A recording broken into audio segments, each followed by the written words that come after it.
Price. Something's wrong in Verdansk. They're targeting their own. We need to find out why. Call of Duty's worst-kept secret, its Battle Royale mode Warzone, has finally been released, and after spending a fair few hours playing it with friends, randoms, and even by myself, I have some opinions. So join me, Ian Higton, as I give you my first impressions on this brand new mode and tell you about 5 things I liked about Call of Duty Warzone and 4 things I didn't. Oh, and while you're here, don't forget to like and subscribe and stuff. Thanks!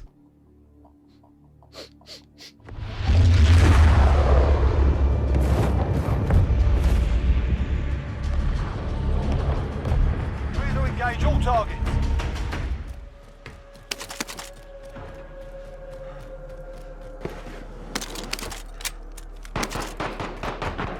Okay, point 1. Now, I know a big part of Warzone is about teamwork, what with it having mandatory 3-person squads and all, but honestly, some of my most thrilling times with the game have been when I've been playing it solo.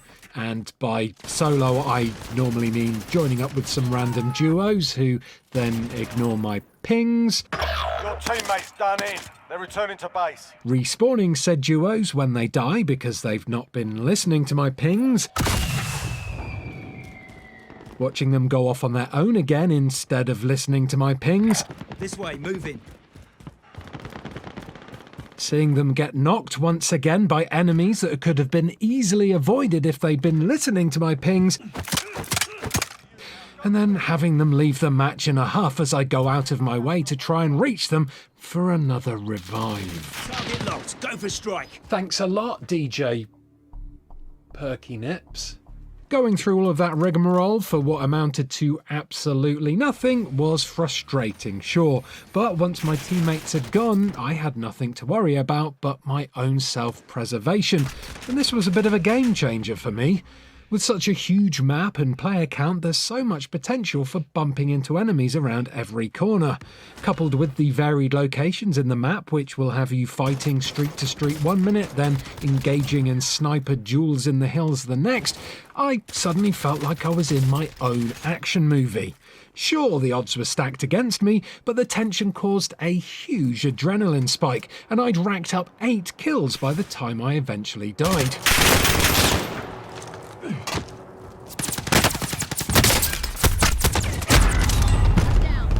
My favourite moment came when, on top of everything else, I was suddenly the target of an enemy bounty. You're being tracked by an enemy team. Stay sharp.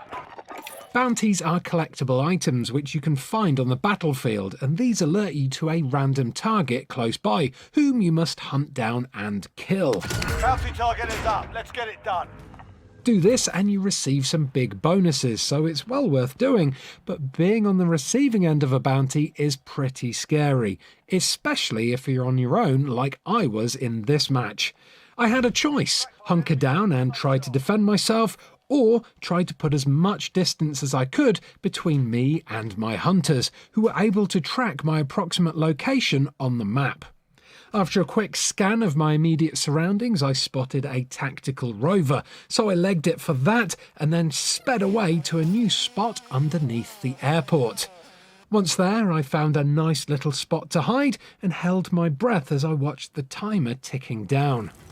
As the timer hit about 20 seconds left, I started to feel pretty happy with myself. But then suddenly my pursuers were right next to me. I cacked myself, fired some shots in panic, and then I ran. I felt a little bit like Bruce Willis in Die Hard at this point, hunted by overwhelming odds but surviving by the skin of my teeth. After the timer ran out, though, I knew that my pursuers couldn't see me on the map anymore, and that's when I decided to go from hunted to hunter, which ended with this lovely team wipe.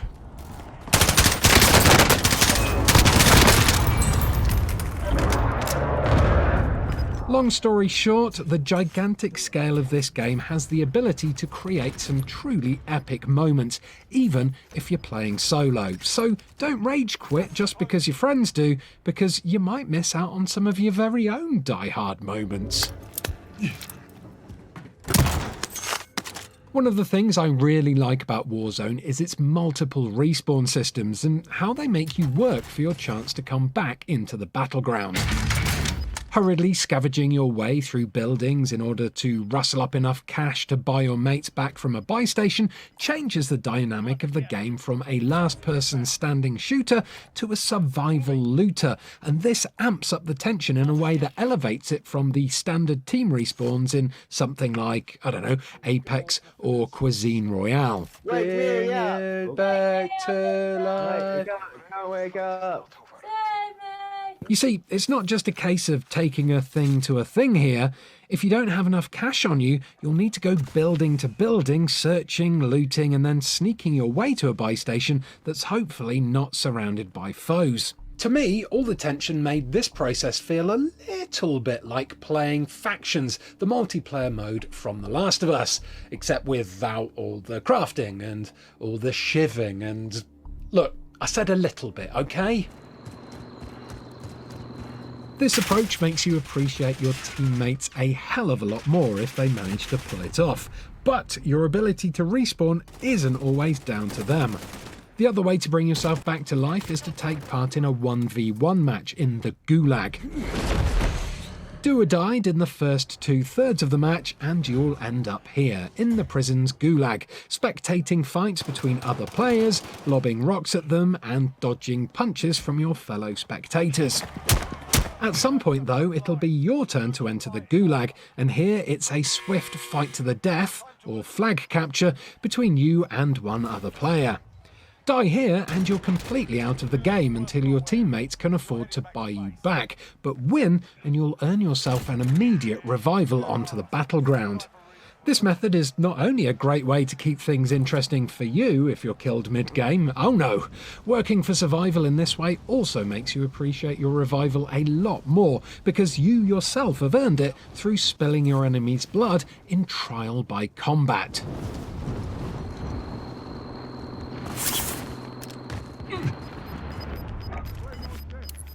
Target locked. Go. As more and more Battle Royale games come out, you can recognise more and more elements in them that have been blatantly stolen or borrowed from other IPs.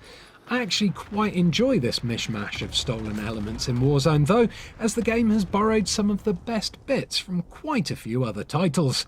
For instance, you've got the Apex Legends style drop mechanics with a jump master and smoke trails so you can easily spot where other teams are headed. There's the replaceable armor plate system, which has been shamelessly plundered from Battlefield Firestorm, and there's even a little bit of Fortnite in here, thanks to your ability to quickly switch from gliding to falling and back again for more precise drops onto the battlefield. Primary objective is to kill them all. Obviously, there's also the signature Call of Duty gunplay here, which feels proper meaty, and it all comes together to create one very exciting whole. My only real disappointment here is that they didn't also steal Cuisine Royale's ritual system so that players could call in a zombie apocalypse every so often. I mean, just look how cool this is. There's fucking loads of them. They're chasing a guy over there. There's a player running away over there.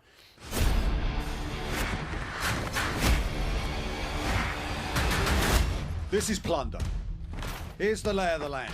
If you do want to try out Warzone, don't skip over the secondary game mode, Plunder, because it's actually really fun, especially if you're a natural-born loot hoover, like me. Plunder removes the shrinking gas ring and lets players battle it out across the entire Verdansk map in a bid to get the most money possible. Cash can be found on the floor, in loot crates, on enemy players you've killed, and occasionally it'll even rain onto the battlefield via PUBG-style airdrops.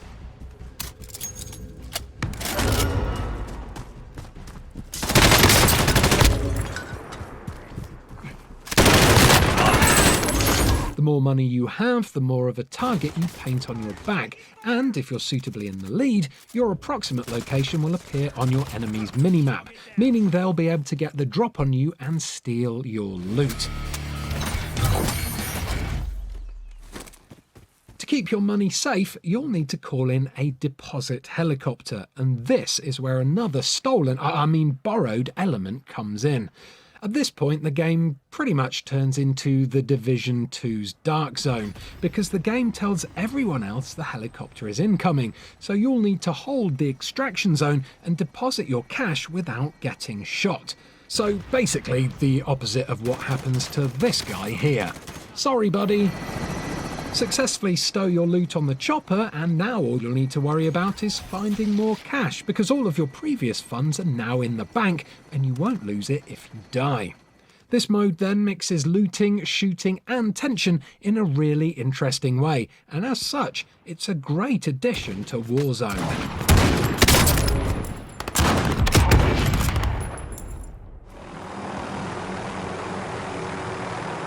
Just a short one, this one, but the potential for hilarious mishaps in Warzone is incredibly high, as demonstrated by the accidental but almost perfect comedy timing in this clip.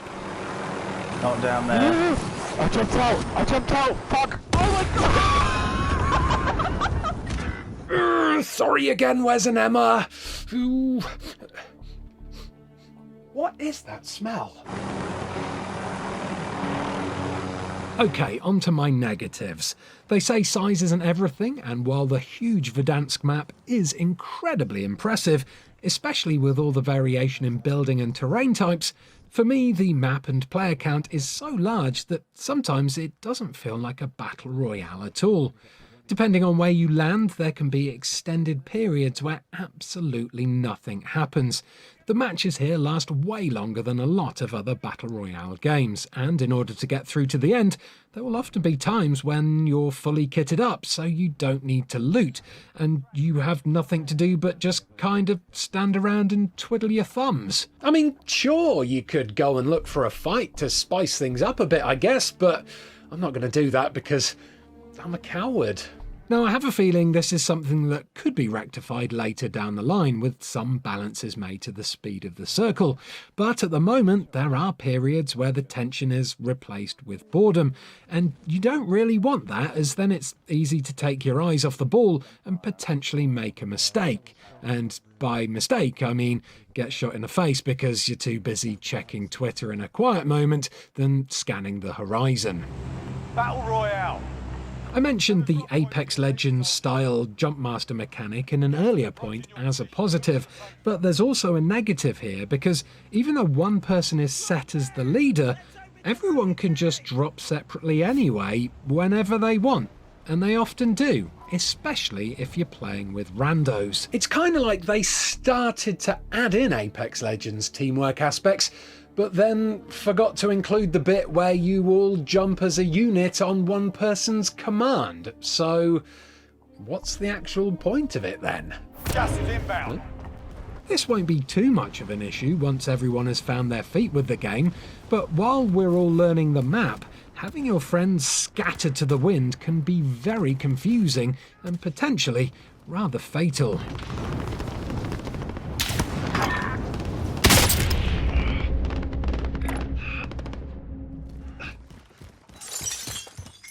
Multi-target has been marked. Kill him.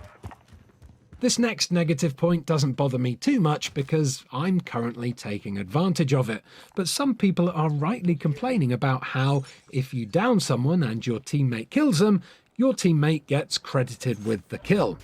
Kind of like exactly what I do to my teammate here. Multi-target is down. Well done. Whoops, sorry not sorry. Those who played it will know that this was also the case in Call of Duty's other Battle Royale mode, Blackout, though, so chances are this won't get patched out. But just in case it doesn't, you better get killing those downed opponents quickly, because if you don't, you can be sure I will. X-ray down.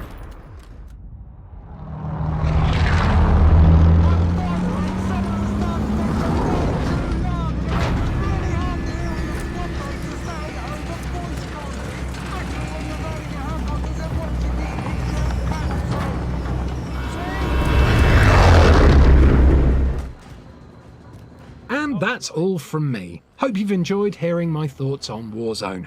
Overall, I'm really enjoying it so far. I love how epic the longer matches can feel, even when they're punctuated with quiet moments every so often. And because of this, I'm itching to get back into it. So I'm going to leave you with these words of wisdom. Don't forget to like and subscribe, and check out some of these other videos what are on screen now.